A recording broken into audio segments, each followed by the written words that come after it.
नमस्कार दोस्तों।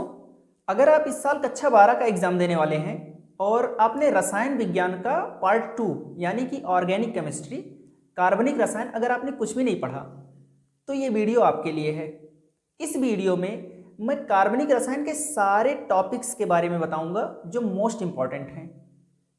आप क्या करना, सारे टॉपिक्स को नोट करना और कहीं से भी ढूंढकर, क्वेश्चन बैंक से ढूंढकर या फिर इंटरनेट से ढूंढकर, यूट्यूब से ढूंढकर, कहीं से भी ढूंढकर उन सारे टॉपिक्स के बारे में लिख लेना।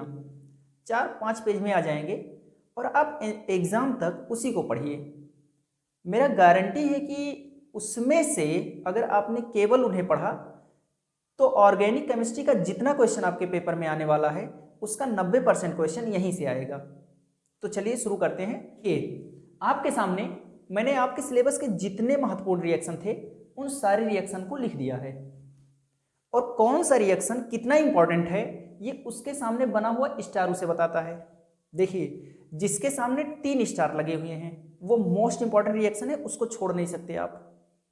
उससे थोड़ा कम इंपॉर्टेंट है डबल स्टार वाले और सबसे कम इंपॉर्टेंट है सिंगल स्टार वाले। आप इसका स्क्रीनशॉट लेकर और इसके बाद में इन सब को विस्तार से, मतलब कि इन सब की भाषा लिखिए और इन सब का एक एक एग्जाम्पल बढ़िया से रट्टा मार लीजिए। 2 या 3 पेज में आ जाएगा, 2 पेज में आ जाएगा। तो आप लोग इसका स्क्रीनशॉट लीजिए। देखिए, ये सारे के सारे महत्वपूर्ण रिएक्शन के अलावा आपके सेकेंड केमिस्ट्री में यानी ऑर्गेनिक केमिस्ट्री में कुछ महत्वपूर्ण यौगिक हैं जिसके बारे में आपको विस्तार से पढ़ने हैं। तो उसको कैसे मैनेज करेंगे अब वो देखते हैं हम लोग।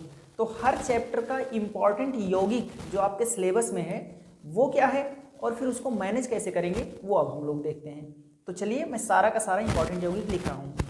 आपने नाम वाले यानी महत्वपूर्ण अपक्रियाएं या 21 रिएक्शन आपने तैयार कर लिए। उन 21 रिएक्शन के अलावा आपके कार्बनिक रसायन वाले यानी कि रसायन विज्ञान के भाग 2 में कुछ महत्वपूर्ण यौगिक हैं जिसके बारे में आपको विस्तार से पढ़ना था, पर अब तो टाइम निकल चुका है। तो इसलिए हम लोग क्या करेंगे, शॉर्टकट कैसे अपनाएंगे। देखिए, पहला चैप्टर आपके सिलेबस में क्या है, हाइलो एल्केन तथा हाइलो एरीन। इस चैप्टर के अंतर्गत ये 4 यौगिक हैं। सबसे पहला है ब्रोमो एथेन, क्लोरोबेंजीन, डीडीटी और क्लोरोफॉर्म। ये चारों के बारे में हमें विस्तार से पढ़ना था। विस्तार से पढ़ने का मतलब क्या हुआ, 4 चीज़ें पढ़ना। यानी किसी भी यौगिक के बारे में जब 4 चीज़ें पढ़ लेते हैं हम लोग तो कहते हैं कि उसके बारे में हमने विस्तार से पढ़ लिया। नंबर 1, उसके निर्माण की विधि। नंबर 2, उसका भौतिक गुण। नंबर 3, उसका रासायनिक गुण। और नंबर 4, उसका उपयोग। अब देखिए, इन सब यौगिकों के बारे में हमें ये 4 बातें पढ़नी थी। यानी कि जैसे अगर आपको फिनॉल तैयार करना है, C6H5OS तैयार करना है, फिनॉल तैयार करना है, तो इसके बारे में 4 बातें पढ़नी थी। बनाने की विधि, भौतिक गुण, रासायनिक गुण और उपयोग, ये 4 बातें पढ़नी थी। तो समझ लीजिए इसके बारे में हमने विस्तार से पढ़ लिया। अब ऐसे इन सब के बारे में पढ़ना था, लेकिन अब तो टाइम नहीं है कि हम सबका इतना विस्तार से पढ़ें। तो करना क्या है आपको, देखिए, ये डीडीटी और क्लोरोफॉर्म, ये डीडीटी और क्लोरोफॉर्म ये दोनों का केवल बनाने की विधि और उपयोग पढ़ना था। तो आप इसको बनाने की विधि यानी डीडीटी बनाने की विधि आप पढ़ लीजिए और क्लोरोफॉर्म बनाने की विधि आपने उन नाम वाले रिएक्शंस में एक रिएक्शन लिखा था हाइलोफॉर्म अपक्रिया। आप हाइलोफॉर्म अपक्रिया को लिख देंगे तो क्लोरोफॉर्म बन जाएगा। यानी क्लोरोफॉर्म बनाने की एक विधि आप पहले से ही तैयार कर चुके हैं क्योंकि आपने नाम वाला रिएक्शन पहले ही तैयार कर लिया है। तो क्लोरोफॉर्म बनाने की विधि आप पहले से जानते हैं। इसका उपयोग केवल तैयार कर लेना है आपको, और उपयोग कैसे तैयार करना है वो अभी बता देंगे। तो सबसे पहला काम कीजिए, अच्छा कौन सा कितना इंपॉर्टेंट है उसके सामने की स्टार बताते हैं। तो इन सब को, जितने आपके सामने यौगिक लिखे हैं, सबसे पहला काम करना है इन सारे यौगिकों को ऊपर लिखिए और इसके नीचे इसको बनाने की 2 विधियां लिखिए। बनाने की विधियां मतलब ऐसे रिएक्शन लिखिए जिसमें इन यौगिकों का निर्माण होता है। जैसे आप अपने पेज पर ऊपर लिखिए C2H5Br और उसके नीचे 2 रिएक्शन लिखिए जिन रिएक्शंस में ये वाला बन रहा हो, यानी कि ब्रोमो एथेन बन रहा हो। 2 रिएक्शन लिख लिए, ऐसे ही सबका लिख लीजिए 2-2 रिएक्शन। जैसे फिर इसके बाद में C6H5Cl लिखिए और फिर उसके नीचे 2 रिएक्शन लिखिए जिसमें ये वाला बन रहा हो। इस तरह से 2-2 रिएक्शन यानी सब को बनाने की 2-2 विधियां आपको तैयार कर लेनी है। अगला बात भौतिक गुण। भौतिक गुण अगर आपको नहीं तैयार है तो देखिए, किसी भी चीज़ का भौतिक गुण लिखना है, किसी भी चीज़ का, इनमें से किसी का भौतिक गुण लिखना है तो 3 भौतिक गुण अपने आप लिख दीजिए। सबसे पहला है, लिख दीजिए कि ये प्रायः द्रव अवस्था में होते हैं।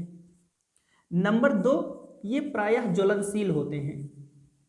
सबके सब कार्बनिक यौगिक है तो लगभग ज्वलनशील है। हाँ, द्रव अवस्था के बारे में बात करते हैं तो ये फिनॉल जो है ये ठोस अवस्था में है, बाकी सब के सब लगभग द्रव अवस्था में है।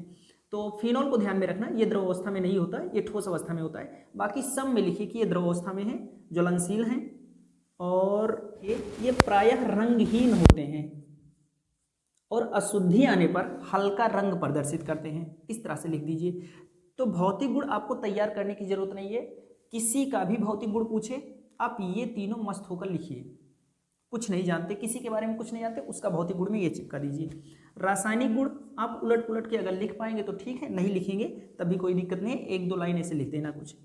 उपयोग में अगर आप उपयोग नहीं जानते, किसी चीज़ का उपयोग पूछ लिया और अगर आप उपयोग नहीं जानते तो 2 उपयोग लिखिए। सबसे पहला लिख दीजिए प्रयोगशाला में अभिकर्मक के रूप में और नंबर 2 लिख दीजिए औषधियों के निर्माण में। ये दोनों लिख दीजिए। देखिए, आप लोग इतना समझ लीजिए कि ये 100% सही चीज़ नहीं है, बहुत रेयर केस में मतलब लग जाएगा ये, तो आप लोग स्क्रीनशॉट लीजिए इसका।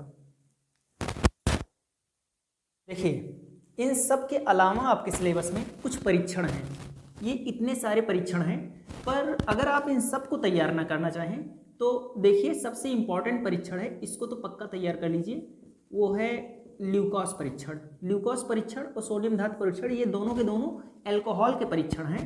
तो ल्यूकोस परीक्षण मोस्ट इंपॉर्टेंट है, 3 स्टार बना दे रहे हैं। और प्राथमिक, द्वितीयक और तृतीयक एमीन का परीक्षण ये भी 3 स्टार बना दे रहे हैं क्योंकि ये भी मोस्ट इंपॉर्टेंट है। अगर आपको सबको ना तैयार करना हो तो इसको जरूर तैयार कर लीजिए, केवल 3 तैयार कर लीजिए। अगर आप तैयार कर पाएँ तो पूरा तैयार कर लीजिए और ना कर पाएँ तो केवल 3।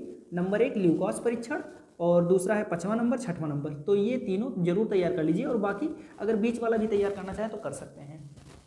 तो ये सारा का सारा आप स्क्रीनशॉट लीजिए और केवल इतना आपको तैयार करना है एग्जाम तक, केवल इसी को लिखकर और केवल इतना ही तैयार करना है बस, बाकी कुछ मत देखिए, केवल इतना तैयार कीजिए।